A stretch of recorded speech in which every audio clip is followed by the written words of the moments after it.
ಇನ್ನೊಂದು hot topic ಇವಾಗ ನಡೀತಾ ಇರೋದು ಅಂದ್ರೆ ಈ ಫುಟ್ಪಾತ್ ಕ್ಲಿಯರೆನ್ಸ್ ಅನ್ನೋದು ಸುಪ್ರೀಂ ಕೋರ್ಟ್ ಆರ್ಡರ್ ಇದೆ ಹಾಗಾಗಿ ಮಾಡ್ತಿದ್ದಾರೆ ಅನ್ನೋದು ಇದೆಯಲ್ಲ, ನಿಮಗೆ ಅದ್ರ ಬಗ್ಗೆ ಏನು ಅನ್ಸುತ್ತೆ? ಯಾರು ಹೋಟೆಲ್ಸ್ ಅವರೇ ಅಥವಾ ಬೇರೆ ರಿಕ್ವೆಸ್ಟ್ ಮಾಡ್ಬಿಟ್ಟಿರ್ತಾರೆ, ಜೊತೆಗೆ ಸ್ಟ್ರೀಟ್ ವೆಂಡರ್ಸ್, ಜೊತೆಗೆ ಪಾರ್ಕಿಂಗ್, ಗಾಡಿಗಳು ಹೋಗೋಕ್ಕೆ ಜಾಗ ಇರೋದಿಲ್ಲ. ಅದೇ ರೀತಿ ಕೃಷ್ಣ ಬೈರೇಗೌಡರು ನಾನು ಹೇಳ್ತಾ ಇದ್ದೇನೆ. ಸೊ ಲಾಂಗ್ ಟರ್ಮ್ ಇಂದ ಬಂದಿರೋ ಇನ್ನೊಂದು ಇಶ್ಯೂ ಇವಾಗ ತುಂಬಾ ಮಾತಾಡ್ತಾ ಇರೋದು ಬಿಡದಿ ಟೌನ್ಶಿಪ್ ವಿಷಯ.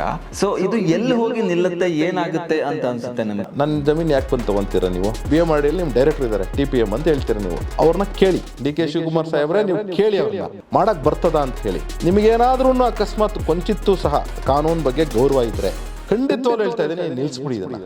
ರಾಜಕೀಯ ಅಥವಾ ಶಿಕ್ಷಣ ಕ್ಷೇತ್ರ ಸರ್ ಸರ್ ಸರ್ ಅಂತ ಹೇಳ್ತೀನಿ. ನರೇಂದ್ರ ಮೋದಿ ಅವರು ಕೇಳಿಸ್ಕೊಳ್ತಾರೆ, ಅದನ್ನು ಕೇಳಿಸ್ಕೊಂಡು ಹಿಂದೆ ತಿರುಗ್ತಾರೆ. ಹಿಂದೆ ತಿರುಗ್ಬಿಟ್ಟು ಕ್ಯಾ ಹೇ ಅಂತಾರೆ. ಆಪ್ಕಾ ಸಾಷ್ಟಾಂಗ ಕರ್ನ ಚಾಹತಾ ಹೂಂ ಸರ್ ಅಂತೀನಿ.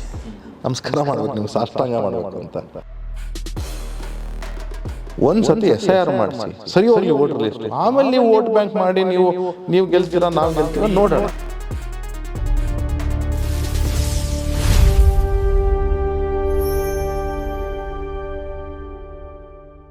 ಒಬ್ಬನಿಗೆ ಒಂದೇ vote and let him have. ನೀವು ಒಬ್ಬನಿಗೆ 17 ಓಟ್ ಕೊಡಿಸಿಟ್ಟಿದ್ದೀರಾ, ಸರಿ ಹೋಗ್ಬೇಕೋ ಬೇಡವೋ? ಆಮೇಲೆ ನೀವು ಅವರುಗಳು ಸತತವಾಗಿ ಹೇಳ್ತಾರೆ, ಮಾವನ ಮನೇಲಿ ಒಂದು ಓಟ್ ಇಟ್ಕೋ, ನಿನ್ನ ಮನೇಲಿ ಒಂದು ಓಟ್ ಇಟ್ಕೋ, ಎರಡನೇ ಹೆಂಡತಿ ಮನೇಲಿ ಒಂದು ಓಟ್ ಇಟ್ಕೋ ಅಂತ. ಇದು ಸರಿನಾ?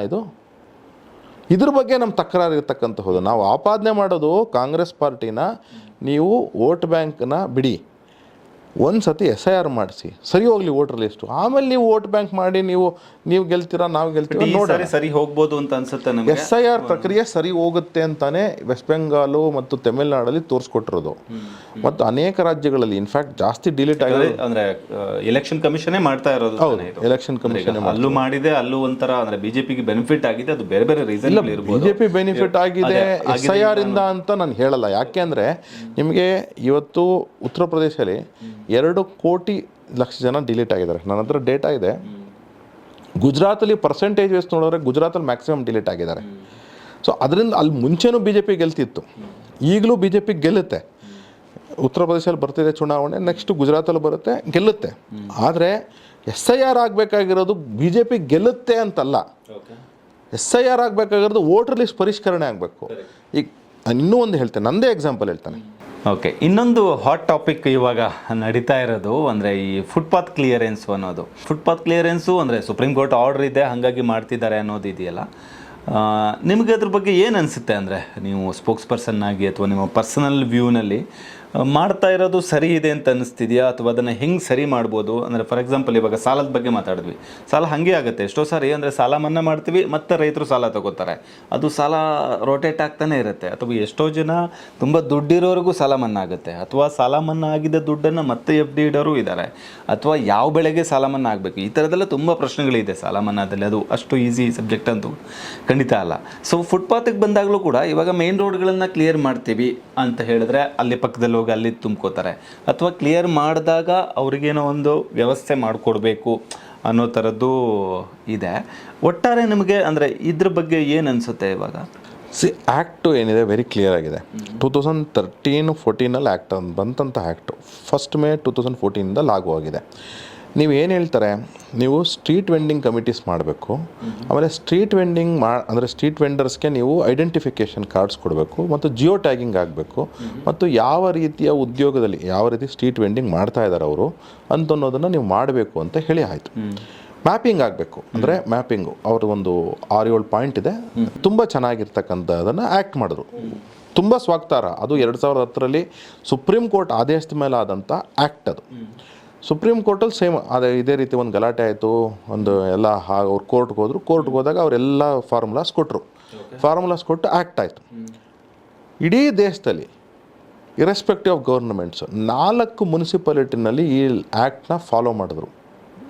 ಜಿಯೋ ಟ್ಯಾಗಿಂಗ್ ಮಾಡಿ ಅವ್ರಿಗೆ ಐಡೆಂಟಿಫಿಕೇಷನ್ ಕಾರ್ಡ್ ಕೊಟ್ಟು ಅವ್ರನ್ನ ಇಡೀ ದೇಶದಲ್ಲಿ ತತ್ಸುಮಾರು ಏನಿಲ್ಲ ಅಂತಂದ್ರು 1000 ಮುನ್ಸಿಪಾಲಿಟೀಸ್ ಇರಬೇಕು, ಚಿಕ್ಕದು ದೊಡ್ಡದೆಲ್ಲ ಸೇರಿಸ್ಕೊಂಡು, ಕಾರ್ಪೊರೇಷನ್ಸ್ ವಾಟ್ ಎವರ್ ಆಯಿತಾ, ತತ್ಸುಮಾರು.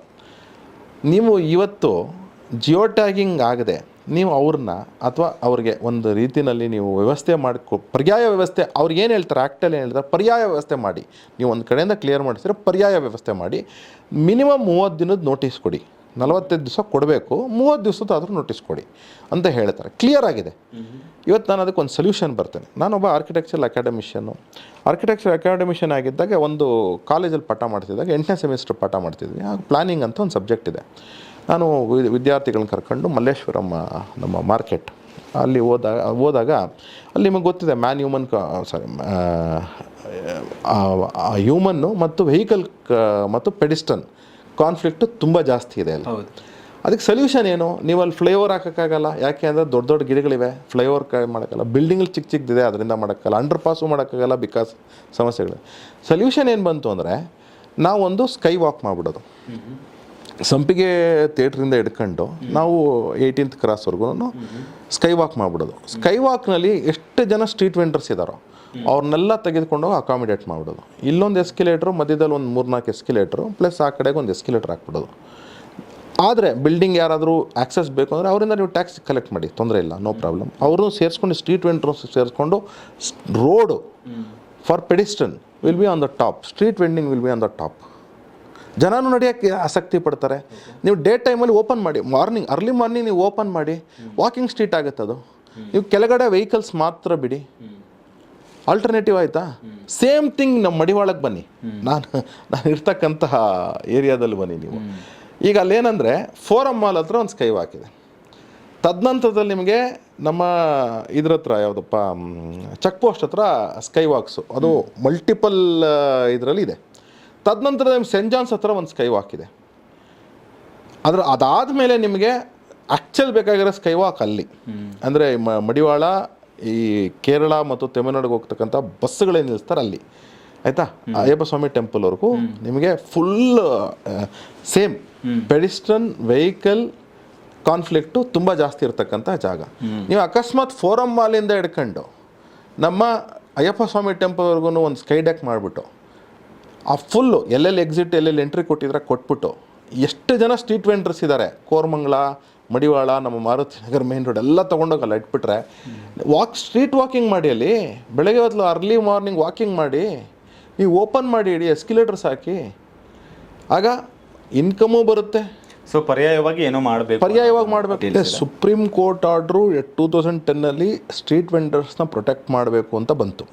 ಈಗೇನು ಬಂದಿದೆ ಅಂತ ಹೇಳಿದ್ರೆ, ಸ್ಟ್ರೀಟ್ ವೆಂಡರ್ಸ್ನ ನೀವು ಡಿಸ್ಟರ್ಬ್ ಮಾಡೋದಲ್ಲ, ಅವ್ರಿಗೆ ಆಲ್ಟರ್ನೇಟಿವ್ ಮಾಡಿ ನೀವು ಪೆಡಿಸ್ಟ್ರನ್ನೂ ಸಹ ರಕ್ಷಿಸಿ ಅಂತ. ಯಾಕೆಂದರೆ ತುಂಬ ಕಡೆ ಏನಾಗಿದೆ ಅಂದರೆ ಪೆಡಿಸ್ಟ್ರನ್ ಜಾಗ ಇಲ್ಲದಿದ್ದಂಗೆ ಸ್ಟ್ರೀಟ್ ವೆಂಡರ್ಸು ಆಕ್ಯುಪೈ ಮಾಡಿರ್ತಾರೆ, ಅದರಿಂದ ರೋಡ್ ಆಕ್ಸಿಡೆಂಟ್ಸ್ ಆಗ್ತಿದೆ ಅಂತಕ್ಕಂತಹ ಮಾಹಿತಿ, ಈಗ ತೊಂದರೆ ಆಗುತ್ತೆ ಅಂತೇಳಿ ಅದರಿಂದ. ಬಟ್ ಆದರೆ ಸ್ಟ್ರೀಟ್ ವೆಂಡರ್ಸ್ ಆ್ಯಕ್ಟ್ನ ನಾನು ಓದ್ಬಿಡ್ತೇನೆ. Street vendors protection of livelihood and regulation of street vending act 2014 1 May 2014 ಲಾಗು ಆಗುತ್ತೆ. ಇದರಲ್ಲಿ ಮುಖ್ಯವಾದಂತಹದ್ದು ಒಂದು 6 ಫೀಚರ್ಸ್ ಇದೆ. ಅತ್ಯಂತ ಪ್ರಮುಖವಾದಂಥ ಫೀಚರ್ಸ್ ಏನಂದರೆ ಪಾರ್ಟಿಸಿಪೇಟರಿ ಗವರ್ನೆನ್ಸ್, ಅಂದರೆ ಟೌನ್ ವೆಂಡಿಂಗ್ ಕಮಿಟೀಸ್ ಆಗಬೇಕು. ಅಂದರೆ ಈಗ ಬೆಂಗಳೂರಂಥ ಜಾಗದಲ್ಲಿ ಒಂದು 10 ಟೌನ್ ವೆಂಡಿಂಗೋ ಅಥವಾ ಅದು 8 whatever you can do according to the population. ಅಂದರೆ ಎಲೆಕ್ಷನ್ ಆಗಬೇಕಲ್ಲಿ ಟೌನ್ ವೆಂಡಿಂಗ್ ಕಮಿಟೀಸ್ಗೆ. ಅದಾದಮೇಲೆ ಅವ್ರ ಥ್ರೂ ನೀವು ನೋಟಿಸ್ ಕೊಡಬೇಕು. ಡೈರೆಕ್ಟಾಗಿ ಹೋಗಿ ಕಾರ್ಪೊರೇಷನ್ ನೋಟಿಸ್ ಕೊಡೋದಲ್ಲ, ಟೌನ್ ವೆಂಡಿಂಗ್ ಕಮಿಟೀಸ್ ನೋಟಿಸ್ ಕೊಡಬೇಕು. ಇಲ್ಲಿ ಮಾಡಬೇಡಪ್ಪ ನಿನ್ನ ವ್ಯಾಪಾರನ, ಇಲ್ಲಿ ತೊಂದರೆ ಆಗ್ತಿದೆ, ಬೇರೆ ಕಡೆ ನೀನು ಶಿಫ್ಟ್ ಮಾಡ್ಕೋ ಅಂತ ಅಂದ್ಬಿಟ್ಟು ಹೇಳಬೇಕು ಫಸ್ಟು. ಅಂದರೆ ಪಾರ್ಟಿಸಿಪೇಟರಿ ಗವರ್ನೆನ್ಸ್. ವೆಂಡಿಂಗ್ ಸರ್ಟಿಫಿಕೇಟ್ಸ್ ಅಂದರೆ ಎಲ್ಲಿ ನಿಂತಿದ್ದಾರೆ, ಅವರು ಏನು ಮಾಡ್ತಿದ್ದಾರೆ, ಅವ್ರನ್ನ ಒಂದು ಮ್ಯಾಪ್ ಮಾಡಿ, ಜೊತೆಗೆ ನೀವು ಅವರಿಗೆ ಒಂದು ಸರ್ಟಿಫಿಕೇಟ್ ಕೊಡಬೇಕು. ಇಲ್ಲಿ ಇಂಥ ವ್ಯಕ್ತಿ ಇದ್ದಾರೆ, ಇಂಥ ವ್ಯಕ್ತಿಯ ಇಂಥ ಕುಟುಂಬದವರು ಎಲ್ಲ ಸಹ ಸ್ಟ್ರೀಟ್ ವೆಂಡಿಂಗ್ ಮಾಡ್ತಿದ್ದಾರೆ, ಇವರು ಇದನ್ನು ಹೂವು ಮಾರ್ತಿದ್ದಾರೋ, ಹಣ್ಣು ಮಾರ್ತಿದ್ದಾರೋ, ತರಕಾರಿ ಮಾರ್ತಿದ್ದಾರೋ, ಅಥವಾ ಪಾಟ್ ಮಾರ್ತಿದ್ದಾರೋ, ಏನೋ ಒಂದನ್ನು ನೀವು ಹೇಳಬೇಕು. ಜೊತೆಗೆ ಪ್ರೊಟೆಕ್ಷನ್ ಆ್ಯಂಡ್ ಎವಾಕ್ವೇಷನ್, ಅಂದರೆ ಯಾವ ರೀತಿ ನೀವು ಅವ್ರನ್ನ ಹ್ಯಾರಾಸ್ ಮಾಡೋಂಗಿಲ್ಲ, ನೀವು ನೋಟಿಸ್ ಕೊಡಲೇಬೇಕು. 30 ದಿನದ್ದು ಮಿನಿಮಮ್ಮು, 45 days ಅಟ್ಲೀಸ್ಟ್ ಅಂತ ಹೇಳ್ತಾರೆ. ಡಿಸ್ಪ್ಯೂಟ್ ರೆಸೊಲ್ಯೂಷನು, ಈಗ ಉದಾಹರಣೆಗೆ ಇವತ್ತೇನು ಹೊಡೆದಾಟ ಆಯ್ತಲ್ಲ, ಇವತ್ತು 21 July, ಇವತ್ತು ಹೊಡೆದಾಟ ಆಗಿದೆ. ಡಿಸ್ಪ್ಯೂಟ್ ರೆಸೊಲ್ಯೂಷನ್ ಹೆಂಗೆ ಅಂತ ಹೇಳಿದ್ರೆ, ಯಾರೋ ಒಬ್ಬರು ಡಿಸ್ಪ್ಯೂಟ್ ಮಾಡ್ತಿದ್ದಾರೆ ಅಂದರೆ ನಿಮಗೆ ಕಾರ್ಪೊರೇಷನ್ನಿನ ಕಮಿಷನರೆಲ್ಲ ಸಾಲ್ವ್ ಮಾಡೋದು ರಿಟೈರ್ಡ್ ಜಡ್ಜ್ ಬಂದು ಕುತ್ಕೊಂಡು ನಿಮ್ಮ ಗ್ರಿವೆನ್ಸಸ್ನ, ಕಾರ್ಪೊರೇಷನ್ಸ್ನ ಗ್ರಿವೆನ್ಸಸ್ಸು ಮತ್ತು ಅವರ ಗ್ರಿವೆನ್ಸಸ್ನ, ಸ್ಟ್ರೀಟ್ ವೆಂಡಿಂಗ್ನ ಗ್ರಿವೆನ್ಸಸ್ ಕೇಳಬೇಕು ಮತ್ತು ರಿಸಾಲ್ವ್ ಮಾಡಬೇಕು. ಇದು ತದನಂತರದಲ್ಲಿ FSSAI ಅಲೈನ್ಮೆಂಟ್. ಫಾರ್ ಎಕ್ಸಾಂಪಲ್ ಏನು ಅಂತ ಹೇಳಿದ್ರೆ, ನೀವು ಫಾರ್ಮಲೈಸೇಷನ್ ಆಫ್ ಇನ್ಫಾರ್ಮಲ್ ಎಕಾನಮಿ, ಇವರಿಂದ ನಿಮ್ಗೆ ಏನೇನು ಬರ್ತಾ ಇದೆ ಅಂತಕ್ಕಂಥದ್ದನ್ನು ನೀವು ರೆಗ್ಯುಲರಾಗಿ ಮಾನಿಟರ್ ಮಾಡಬೇಕು. ಫಾರ್ ಎಕ್ಸಾಂಪಲ್ GST ಕಲೆಕ್ಷನ್ ನಮಗಿಂದ ಇವರಿಂದ ಬರಲ್ಲ, ಆಯ್ತು, ಇವತ್ತು ಬರೋದಿಲ್ಲ, ಇವತ್ತು ವ್ಯಾಪ್ತಿಗೆ ಒಳಪಡಲ್ಲ. ಆದರೆ ಡಿಜಿಟಲ್ ಎಕಾನಮಿಗೆ ಒಳಪಟ್ಟರು ಇವರು. ಡಿಜಿಟಲ್ ಎಕಾನಮಿಗೆ ಎಸ್ಪೆಷಲಿ ಕರೋನಾ ಸೀಸನ್ ನಂತರದಲ್ಲಿ ಇವತ್ತು ನಾವೆಲ್ಲರೂ ಸಹ UPI ಪೇಮೆಂಟ್ಸ್ನ ಉಪಯೋಗಿಸ್ತಾ ಇದ್ದೀವಿ. ಇದರಿಂದಾಗಿ ಇವ್ರಿಗೂ ಸಹ ಒಂದು ಇನ್ಕಮ್ ಇದೆ. ಮುಂಚೆ ಏನಾಗ್ತಿತ್ತು, ಇವರು ಅನ್ನೋನ್ ಎಕಾನಮಿ, ಇವ್ರಿಗೆ ಗೊತ್ತಿರಲಿಲ್ಲ, ಇವರೆಲ್ಲಾನು ಲೈಕ್ ಶಾಡೋ ಎಕಾನಮಿ. ಸೊ ಇದನ್ನೆಲ್ಲ ಯಾವುದನ್ನು ಮಾಡದೆ ಇವರು ಕ್ಲಿಯರೆನ್ಸ್ ಮಾಡ್ತಿದ್ದಾರೆ. ಆಮೇಲೆ ಕ್ಲಿಯರ್ ಕಟ್ ಆಗಿದೆ. Act is very very very specific and clear. ನೀವು ಇನ್ಫ್ಯಾಕ್ಟ್ ಒಂದು ಸುಪ್ರೀಂ ಕೋರ್ಟಲ್ಲಿ ಒಂದು ಆರ್ಡರ್ ಬಂತು ಅಂತ ಹೇಳಿ ಕೂಡಲೇ ನೀವು ಮಾಡೋದಲ್ಲ, ಮಾಡಿ, ತೊಂದರೆ ಇಲ್ಲ. ಬಟ್ ಮಾಡೋಕ್ಕಿಂತ ಮುಂಚೆ ನಿಮ್ಮ ಏನು ಆ್ಯಕ್ಟ್ನ ನಿಮ್ಮ ಸರ್ಕಾರವೇ ಪಾಸ್ ಮಾಡಿದೆ, ಮನಮೋಹನ್ ಸಿಂಗ್ ಸರ್ಕಾರ ಪಾಸ್ ಮಾಡಿದೆ, ಸುಪ್ರೀಂ ಕೋರ್ಟ್ ಆರ್ಡರ್ ಮೇಲೆ ಆಗಿರೋದು. ಸೊ ಅದನ್ನು ನೀವು ಓದ್ಕೊಳ್ಳಿ. ಆಮೇಲೆ ಅದನ್ನು ಓದ್ಕೊಂಡು ನೀವು ಏನೋ ಒಂದು ಗಿಮಿಕ್ ಮಾಡಲಿಕ್ಕೆ ರೀಲ್ಸ್ ಮಂತ್ರಿ ಆಗಲಿಕ್ಕೆ ಹೊರಡಬೇಡಿ. ನೀವು ಕರೆಕ್ಟಾಗಿ ಹೋಗಿ ಕೂತ್ಕೊಂಡು ಅವ್ರ ಸಮಸ್ಯೆಗಳನ್ನ ಕೇಳಿ. ಇವತ್ತು ನಂಬರ್ ಆಫ್ ಜನ ಎಷ್ಟು ಜನ ಇದ್ದಾರೆ ಅಂತಂದರೆ 2,80,000 ಜನ ಬೆಂಗಳೂರಲ್ಲಿ ಇದ್ದಾರೆ ಸ್ಟ್ರೀಟ್ ವೆಂಡರ್ಸು ಅಂತ ಹೇಳಿ ವರದಿ ಇದೆ. ಅದಕ್ಕೆ ನೀವು ಸ್ಕೀಮ್ಸ್ನ ನಿಮ್ಮ ಸರ್ಕಾರಗಳ ಸ್ಕೀಮ್ಸ್ ಕೊಟ್ಟಿದೆ. ನಿಮ್ಮ ಸರ್ಕಾರಗಳು ಹೇಳ್ತಾ ಇವೆ ಅಂದರೆ, ಫಾರ್ ಎಕ್ಸಾಂಪಲ್ ನೀವು ಇವಾಗಲೂ ಅಷ್ಟೇ ಅನೇಕ OBC ಕಮಿಟಿಗಳಿಂದ ಅಥವಾ SC ಇದರಿಂದ ಅಥವಾ ST ಕಾರ್ಪೊರೇಷನ್ಸಿಂದ ಅಥವಾ ಬೇರೆ ಬೇರೆ ಕಾರ್ಪೊರೇಷನ್ಸಿಂದ ನೀವು ಅವರಿಗೆ ಸಬ್ಸಿಡಿ ಫಾರ್ಮ್ದಲ್ಲಿ ನೀವು ಕೊಟ್ಟಿದ್ದೀರಾ, ಗಾಡಿ ತೊಗೊಳ್ಲಿಕ್ಕೋ ಅಥವಾ ಬೇರೆ ಬೇರೆ ತೆಗೆದುಕೊಳ್ಳಿಕ್ಕೋ. ಅದನ್ನೆಲ್ಲವೂ ಸಹ ಮರೀಚಿಕೆ ಮಾಡಿ ನಾನು ಎಲ್ಲ ಸ್ಟ್ರೀಟ್ ವೆಂಡರ್ಸ್ನ ಖಾಲಿ ಮಾಡಿಸ್ತೀನಿ ಅಂತ ಹೇಳಿದ್ರೆ ಪರ್ಯಾಯ ವ್ಯವಸ್ಥೆ ಏನು ಅವ್ರಿಗೆ? 2,80,000 ಉದ್ಯೋಗಗಳು. ಆಮೇಲೆ ಅವರಿಂದ ಜನರೇಟ್ ಆಗ್ತಿರ್ತಕ್ಕಂಥದ್ದು ಸತ್ಸುಮಾರು ಏನಿಲ್ಲ ಅಂತಂದ್ರೂ 100 ಕೋಟಿ ಆಗ್ತಾಯಿದೆ. 100 ಕೋಟಿ. This is what is the economy. ನೀವು ಅದನ್ನೆಲ್ಲನೂ ನೀವು ಮರೆಮಾಚ್ಬಿಡ್ತೀನಿ, ನನಗೆ ಅದಕ್ಕೆ ಕನ್ಸರ್ನ್ ಇಲ್ಲ ಅಂತ ಹೇಳಕ್ಕೆ ಅನ್ನೋದು ಅದೊಂಥರ ನಮ್ಮ ಜೊತೆಗೆ ಬೆರೆತು ಹೋಗಿದೆ ಕೂಡ. ಯಾಕಂದರೆ ಅದು ತುಂಬ ಬೇರೇನೂ ಅಲ್ಲ. ಅಂದರೆ ಫಾರ್ ಎಕ್ಸಾಂಪಲು ಈಗ ಬಸವನಗುಡಿನಲ್ಲಿ ಗಾಂಧಿ ಬಜಾರ್ ಏರಿಯಾದಲ್ಲಿ ಅಲ್ಲಿ ಫುಟ್ಪಾತ್ಗಳನ್ನೆಲ್ಲ ಅಗಲ ಮಾಡಿದ್ರು ಅಥವಾ ಅದೇನೋ ರೆನೋವೇಷನ್ ಎಲ್ಲ ಮಾಡಿದ್ರು. ಆವಾಗ ನಿಜವಾಗಿ ಅಲ್ಲಿ ಹೂವಿನ ಮಾರ್ಕೆಟ್ ಏನಿತ್ತು ಅದೆಲ್ಲ ಬೇಕು ಅಂತ ತುಂಬ ಜನ ಹೋರಾಟ ಮಾಡಿದ್ರು. ಯಾಕಂದರೆ ಆ ಬ್ಯೂಟಿನೇ ಇಲ್ಲ. ಬಸವನಗುಡಿನಲ್ಲಿ ಆ ಹೂವಿನ ಮಾರ್ಕೆಟು ರೋಡ್ ಸೈಡ್ ಜನ ಇದ್ರೇ, ಮಾರಾಟ ಮಾಡೋರು ಇದ್ರೇ ಅದು ಬ್ಯೂಟಿ ಅನ್ನೋ ಥರನೂ ಹಾಗೂ ಇತ್ತು ಒಂದು ವಾದ. ಸೊ ಅದು ರೋಡಲ್ಲಿ ಮಾರಾಟ ಮಾಡೋದು ತೊಂದರೆ ಆಗೋದು ಹೌದು, ಬಟ್ ಅದು ತುಂಬ ಜನಕ್ಕೆ ಅಭ್ಯಾಸ ಆಗಿಬಿಟ್ಟಿದೆ. ಮತ್ತು ಇಂಡಿಯಾದಲ್ಲಿ ಅದು ತುಂಬ ಒಟ್ಟೊಟ್ಟಿಗೆ ಬೆಳ್ಕೊಂಡು ಬಂದುಬಿಟ್ಟಿದೆ. ಅದೊಂಥರ ಸಂಸ್ಕೃತಿ ಥರ ಇದೆ. ಸೊ ಅವರಿಗೆ ಇನ್ನೊಂದು ಏನೋ ವ್ಯವಸ್ಥೆ ಆಗಬೇಕು ಅನ್ನೋದು ತುಂಬ ಇಂಪಾರ್ಟೆಂಟ್ ವಿಷಯ. ಅದಕ್ಕೆ ಡಿಸೈನ್ ಅಂತಕ್ಕಂಥದ್ದು ಇದೆ. ನೀವು ಯಾವ್ದಾದ್ರು ಫಾರ್ಮಲ್ ಆಗಿ ಡಿಸೈನ್ ಮಾಡಬೇಕಾದ್ರೆ ಜಸ್ಟ್ ಲೈಕ್ ಗಾಂಧಿ ಬಜಾರು, ನೀವು ಆವಾಗ ಸ್ಟ್ರೀಟ್ ವೆಂಡರ್ಸ್ನ ನೀವು ಪಾರ್ಟ್ ಆಫ್ ಡಿಸೈನ್ನ ಇನ್ಕ್ಲೂಡ್ ಮಾಡಬೇಕು ಅಂತಿದೆ. ನೀವು ಅದೇ ರೀತಿಯೇ ನಾವು ಹೇಳ್ತಿರೋದು ಮಲ್ಲೇಶ್ವರಮಲ್ಲಿ ನೀವು ವೈಟ್ ಟಾಪಿಂಗ್ ಮಾಡಿದ್ರಿ, ನೀವು ಯಾಕೆ ಅವ್ರನ್ನ ಇನ್ಕ್ಲೂಡ್ ಮಾಡಲಿಲ್ಲ ಅಲ್ಲಿ?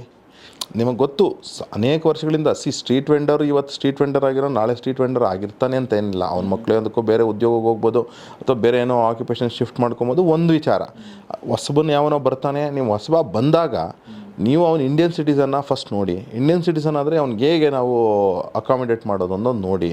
ನೀವು ತುಂಬ ಆಪ್ಷನ್ಸ್ ಇವೆ. ಅಫ್ಕೋರ್ಸ್ ಇವಾಗ ನಾವು ಮಡಿವಾಳ, ಮಾರುತಿನಗರ್ ಕಡೆ ಎಲ್ಲ ನಾವು ನಮ್ಮ ಮನೆಗಳ ಹತ್ರನೇ ಸ್ಟ್ರೀಟ್ ವೆಂಡರ್ಸಿಂಗಿಂದ ಸಮಸ್ಯೆ ಆಗಿದೆ, ನಾನೇನು ಇಲ್ಲ ಅಂತ ಹೇಳಲ್ಲ.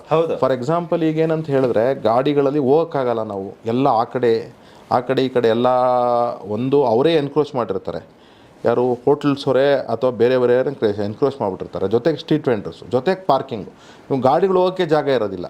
ಆದರೆ ಅದ್ರ ವಿಚಾರ ಏನು ಅಂತ ಹೇಳಿದ್ರೆ, ಅವ್ರಿಗೆ ಪರ್ಯಾಯ ವ್ಯವಸ್ಥೆ ಮಾಡಿ. ದೆರ್ ಈಸ್ ನೋ ಬಡಿ ಡಿನೈಯಿಂಗ್. ಬಟ್ ಅದೇ ರೀತಿ ಕೃಷ್ಣ ಬೈರೇಗೌಡರು ನಾನು ಹೇಳ್ತಾ ಇದ್ದೇನೆ, ಹೋಟ್ಲುಗಳ ಮುಂದೆ ಬನ್ನಿ, ಇನ್ಕ್ಲೂಡಿಂಗ್ ಫೇಮಸ್ ಹೋಟ್ಲು, ಅಂಬಾನಿಯವ್ರ ಮದುವೆಯಲ್ಲಿ ಪಾರ್ಟಿಸಿಪೇಟ್ ಮಾಡಿದಂಥ ಹೋಟ್ಲಿಂದ ಹಿಡ್ಕೊಂಡು ಯಾವುದೋ ಒಂದು ಫುಟ್ಪಾತಲ್ಲಿ ಇರ್ತಕ್ಕಂಥ ಹೋಟ್ಲಿಗೂ ಸಹ ಯಾವ ರೀತಿ ಎನ್ಕ್ರೋಚ್ಮೆಂಟ್ ಆಗಿದೆ ನೋಡಿ.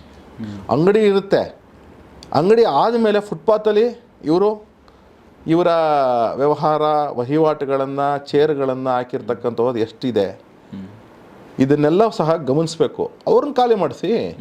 ಈ ಥರ ಎಷ್ಟೋ ಸಣ್ಣ ಪ್ರಾಬ್ಲಮ್ಗಳಿಗೆ ಸೊಲ್ಯೂಷನ್ ಇರುತ್ತೆ.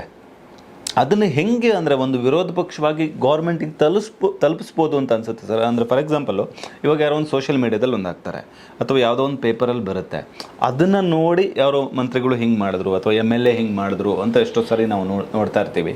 ಸೊ ಒಂದು ವಿರೋಧ ಪಕ್ಷವಾಗಿ BJP ಯಾಕೆ ಇದನ್ನು ಒಂದು ಅಂದರೆ ಕರೆಕ್ಟಾಗಿ ಪಂಚ್ ಆಗೋ ಥರ ಅಂದರೆ ಎಫೆಕ್ಟಿವ್ ಆಗಿ ಒಂದು ಅಭಿಯಾನ ಥರ ಇದಕ್ಕೆ ಈ ಥರ ಸೊಲ್ಯೂಷನ್ಗಳಿದೆ. ನಾನು ಹೇಳ್ತಾ ಇರೋದು ಪ್ರಾಬ್ಲಮ್ಗಳನ್ನ ಹೇಳೋ ಬದಲು ಇದು ಪ್ರಾಬ್ಲಮ್ ಇದೆ, ಇದಕ್ಕೆ ಸೊಲ್ಯೂಷನ್ ಇದೆ ಅನ್ನೋ ಥರ ಹೈಲೈಟ್ ಮಾಡೋ ಕೆಲಸ ಖಂಡಿತವಾಗ್ಲೂ ಹೇಳ್ತಾ ಇದೀವಿ. ಅನೇಕ ಸೊಲ್ಯೂಷನ್ ಅಂದರೆ ಈ ಸೋಷಿಯಲ್ ಮೀಡಿಯಾ ಅಕೌಂಟ್ಗಳಲ್ಲಿ ನೋಡಿದಾಗ, ಅಂದರೆ ಕಾಂಗ್ರೆಸ್ ಅಥವಾ BJP ಅಂತ ಹೇಳ್ತಾ ಇಲ್ಲ, ತುಂಬ ಸರಿ ಏನಾಗುತ್ತೆ, ಇವರು ಅವರನ್ನು ಆಡ್ಕೊಳ್ಳೋದು, ಅವರು ಇವರನ್ನು ಆಡ್ಕೊಳ್ಳೋ ವಿಡಿಯೋಗಳು, ಪೋಸ್ಟ್ಗಳು ಪ್ರತಿದಿನ ಬರ್ತಾ ಇರುತ್ತೆ, ಜನ ಎಲ್ಲನೂ ನೋಡ್ತಾ ಇರ್ತಾರೆ.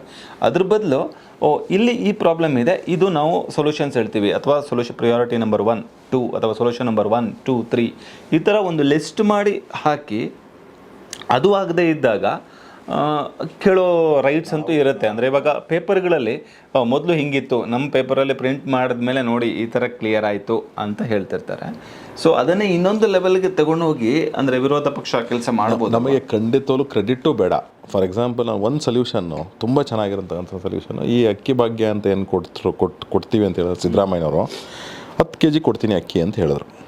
ಪಾರ್ಕ್ ಆ್ಯಂಡ್ ಪಾರ್ಕ್ ಅಂತ ಒಂದು ಪುಸ್ತಕ ಇದೆ. ಪಾರ್ಕ್ ಆ್ಯಂಡ್ ಪಾರ್ಕಲ್ಲಿ ಹೇಳುತ್ತೆ, ನಮ್ಮ ಕನ್ಸಂಪ್ಷನ್ ಏನಿದೆ ಎನಿ ಹೆಲ್ತಿ ಹ್ಯೂಮನ್ ಬೀಯಿಂಗ್ದು, ಅಕ್ಕಿ ರೈಸ್ ಇನ್ ಸ್ಪೆಸಿಫಿಕ್ ರೈಸು 4.15 kgs ಇಂದ ಹಿಡ್ಕೊಂಡು maximum it should not be crossing more than 5.2 kgs ಅಂತಿದೆ maximum.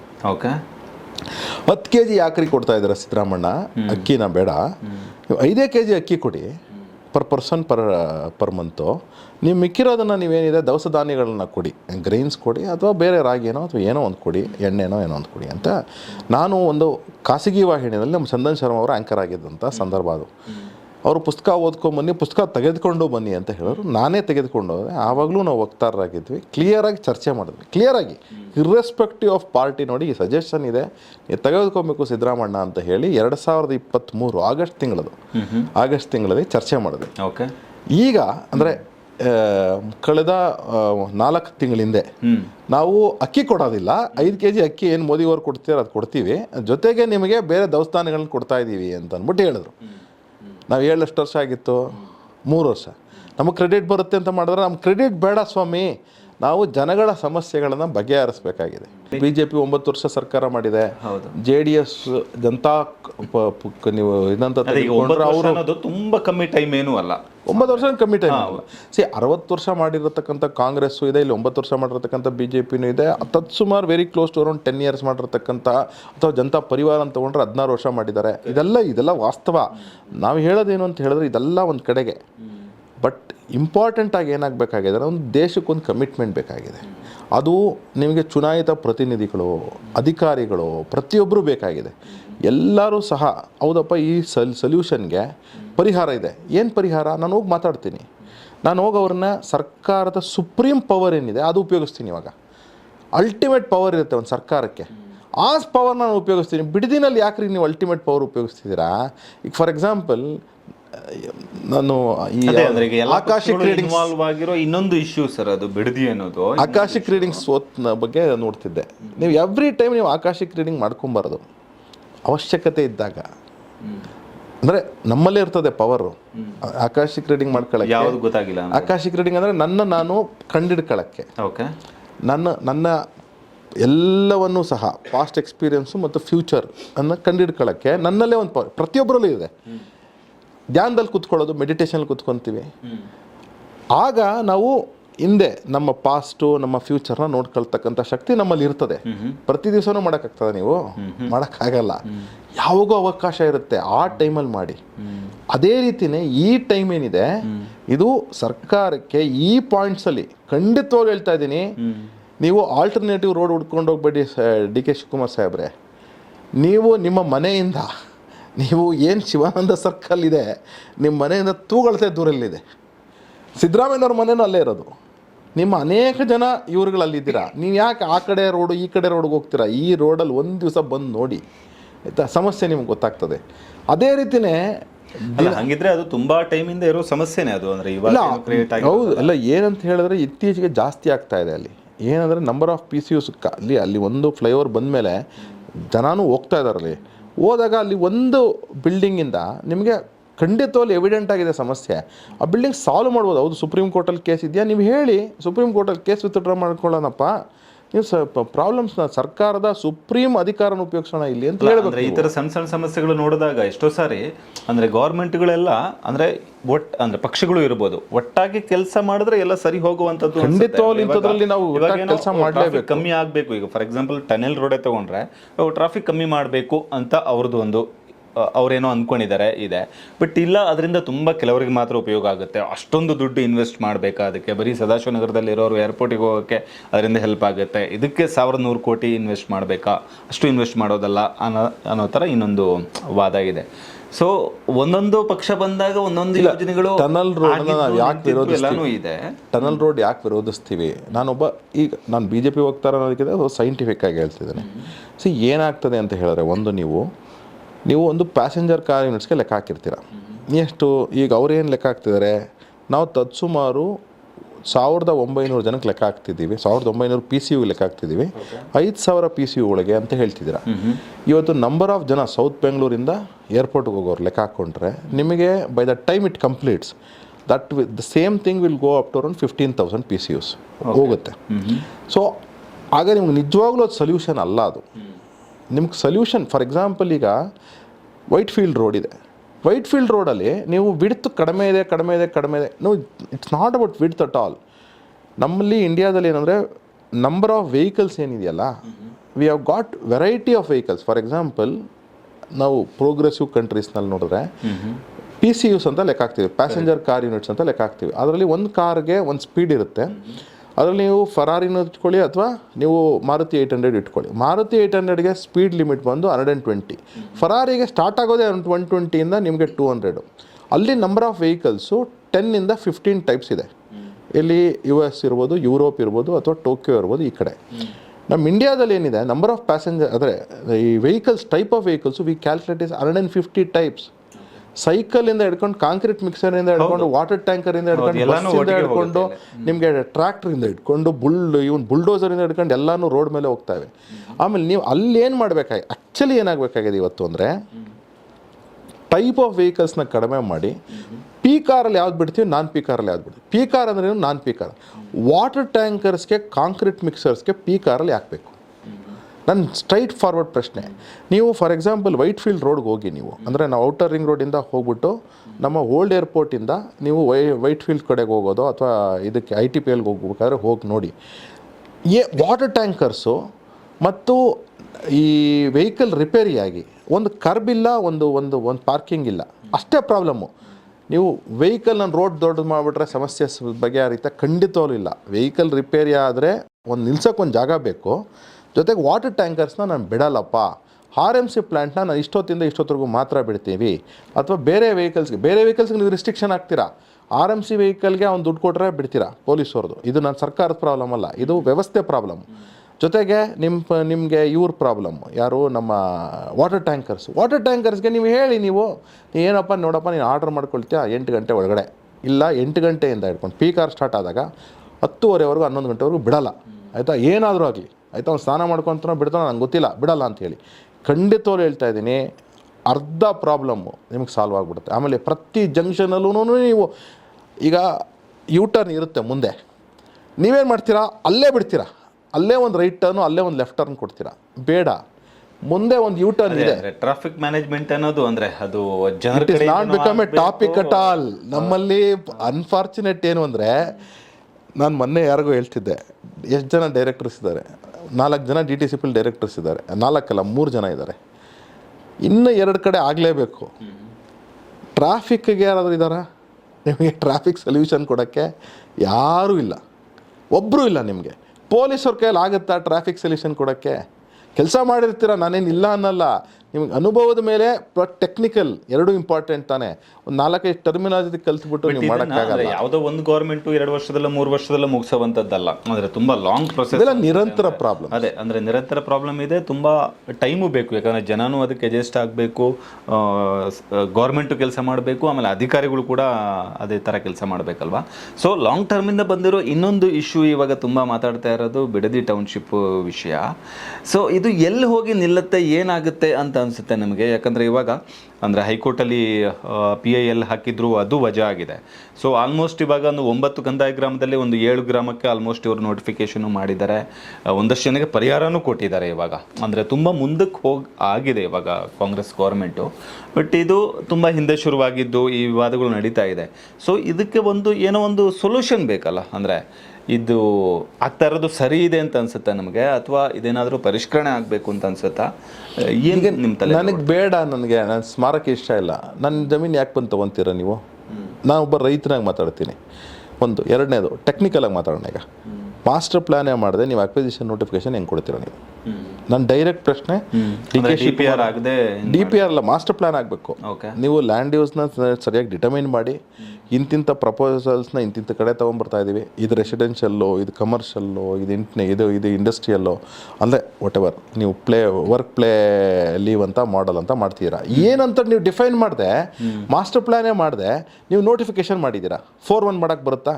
By rule Karnataka KTCP act 1962 ಪ್ರಕಾರ, ರಿವೈಸ್ಡ್ ಆ್ಯಕ್ಟ್ ಆಫ್ 2022 ಪ್ರಕಾರನೂ ನೀವು ಇದನ್ನು ಮಾಡೋಕ್ಕೆ ಬರ್ತದಾ? ನೀವು ನಿಮ್ಮ ಡೈರೆಕ್ಟ್ರ್ ಇದ್ದಾರೆ, ಯಾರು BMRDಯಲ್ಲಿ ನಿಮ್ಮ ಡೈರೆಕ್ಟ್ರ್ ಇದ್ದಾರೆ, TPM ಅಂತ ಹೇಳ್ತೀರ ನೀವು. ಅವ್ರನ್ನ ಕೇಳಿ, DK ಶಿವಕುಮಾರ್ ಸಾಹೇಬ್ರೆ, ನೀವು ಕೇಳಿ ಅವ್ರನ್ನ ಮಾಡೋಕ್ಕೆ ಬರ್ತದಾ ಅಂತ ಹೇಳಿ. ನಿಮಗೇನಾದ್ರೂ ಅಕಸ್ಮಾತ್ ಕೊಂಚಿತ್ತು ಸಹ ಕಾನೂನು ಬಗ್ಗೆ ಗೌರವ ಇದ್ದರೆ ಖಂಡಿತವಾಗ್ಲೂ ಹೇಳ್ತಾ ಇದ್ದೀನಿ, ನಿಲ್ಲಿಸ್ಬಿಡಿ ಇದನ್ನು. ಯಾಕೆಂದರೆ ಫಸ್ಟ್ ಮಾಸ್ಟರ್ ಪ್ಲ್ಯಾನ್ ಮಾಡಿ ಆಮೇಲೆ ನೋಟಿಫಿಕೇಶನ್ ಮಾಡಿ. ನೋಡಿ, ಕೇಳಿದವರು ಸರಿಯಾಗಿ ಅವ್ರಿಗೆ ಕೇಳಿಲ್ಲ.